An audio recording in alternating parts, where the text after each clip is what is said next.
Well, Australia's government is being urged to take the asylum seekers to other countries to try and stop the loss of life at sea, so says a report. But could it happen? Should it happen? We're going to talk about it this half hour.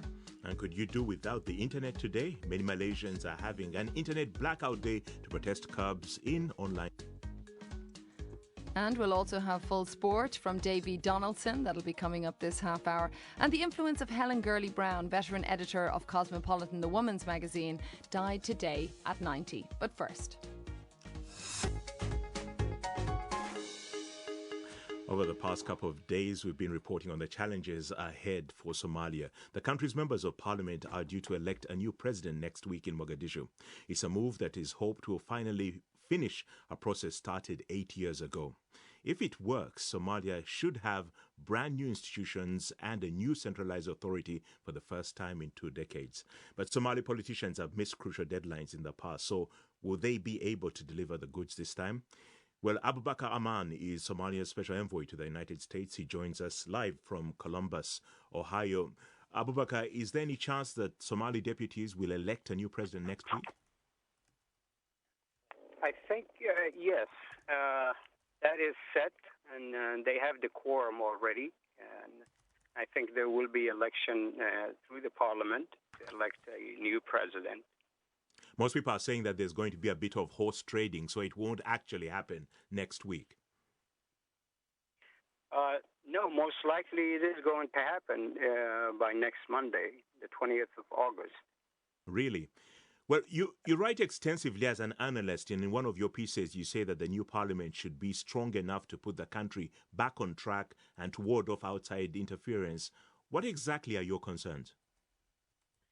The concerns are, and again, I mean, there's some positive and negative in this whole arrangement. Because for a long while, as you're aware, in Somalia for the last 20 years, was a situation where people's mentality was always anything is better than the current one. And I'm not sure with the current arrangement if that qualifies for an improvement. Because right now, what we have at the end of the day, once the election is done with and the euphoria is done with, you have a new team perhaps, but we have moved from transitional point to a provisional point. And what is the difference between that other than Western and Occidental? And that's what the problem is, because we just have this huge Band-Aid that's really put on top of the Somali problem to make it good, to make it look good. And that's why I'm not really that encouraged, because, of course, the perspective coming from different elements within the international community. In this case, for example, if the report is coming from the UNDP, it would be fantastic arrangement. This is the panacea. This is what's going to solve the Somali problem. And that will be just good to get to the General Assembly to report the success of what really has been accomplished in Somalia. At the end of the day, the problems were not solved. Not a single problem was solved other than the security, and there's an improvement in the security. Wonderful. No institutions are built.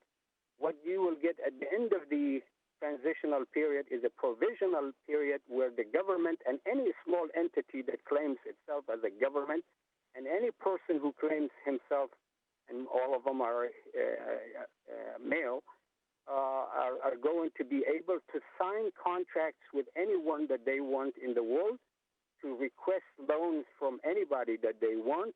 In other words, the country would be exposed for economic exploitation before we have any institutions of checks and balances, before we have any people to guard these things, and that's what has me concerned. Abukar Arman, on one hand, you say that there will be a president elected, but you're not too optimistic. Abukar Arman, Somalia's special envoy to the United States, thank you very much indeed for joining us here on Newsday.